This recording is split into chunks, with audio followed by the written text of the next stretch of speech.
On se trouve au lycée Mireille-Grenet de Compiègne, donc gros établissement sur à peu près 14 hectares. Vous avez 2200 élèves avec 500 personnels tout confondus extérieurs dans l'établissement. L'espace d'innovation partagée, qu'on appelle couramment l'EIP, la région, les Hauts-de-France, avait lancé cette idée que dans les établissements scolaires, les lycées, on puisse comme ça faire partager toutes les innovations que l'on peut découvrir au quotidien. On a tous les élèves qui passent devant parce qu'il est situé à l'entrée. On a plusieurs espaces, bien sûr un espace de réflexion où là vous allez pouvoir y trouver tout le nécessaire, la réalité virtuelle aussi qu'on utilise. On va également trouver dans cet espace une partie plus réalisation où là impression 3D, etc. pour les prototypages. Tout ça est numérisé, donc un espace où il y a des ordinateurs performants. Et bien sûr, il faut communiquer, il faut échanger, il faut partager. On a accolé à notre IP la web radio qui nous permet de communiquer à tous les élèves et à tous les personnels de l'établissement. Aujourd'hui, ce qu'on va faire dans les faits, c'est récupérer les fichiers, les derniers fichiers qui traînent et qui ne sont pas exportés. Ici, en bas, découpage sur la découpeuse vinyle. Ensuite, il y a une phase d'échenillage. Et puis, flocage, on va presser les t-shirts. On va passer la feuille qu'on a découpée dans une machine qui va prendre toutes les dimensions sur le logiciel et envoyer la découpe à la machine.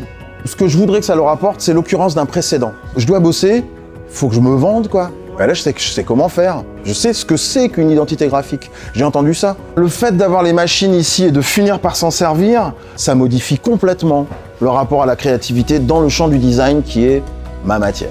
Le design, c'est je réfléchis à une proposition artistique, une proposition plastique qui doit fonctionner dans un champ industriel. Et on a tout ce qu'il faut ici. Et ça, c'est une chance inespérée.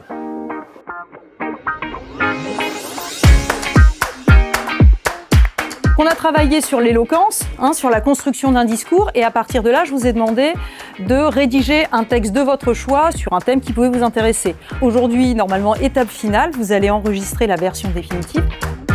Avez-vous déjà imaginé une journée sans téléphone, sans internet, sans GPS ? Les messages peuvent être mal interprétés, les conversations parfois impersonnelles, et surtout, il y a la désinformation, les fausses rumeurs et le cyberharcèlement.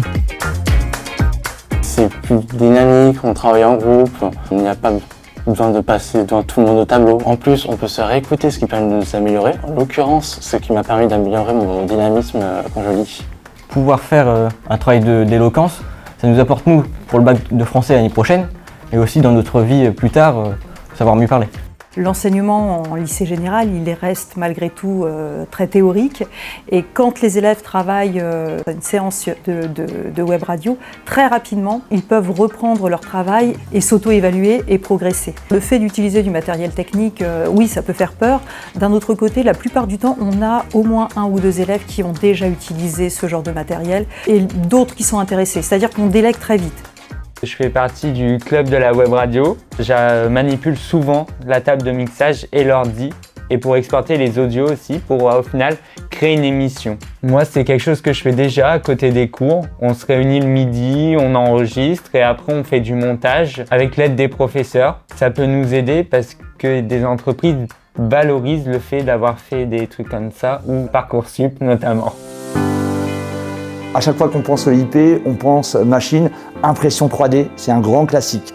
Mais tous ces outils-là, ce ne sont que des moyens d'expression. Ils expriment la créativité, aussi bien des collègues de mathématiques, de lettres, d'anglais. J'ai même vu des projets avec des équipes de philosophie qui permettaient aux élèves d'exprimer, à travers les outils et les réalisations, leurs pensées. Donc c'est vraiment ça qu'il faut développer absolument.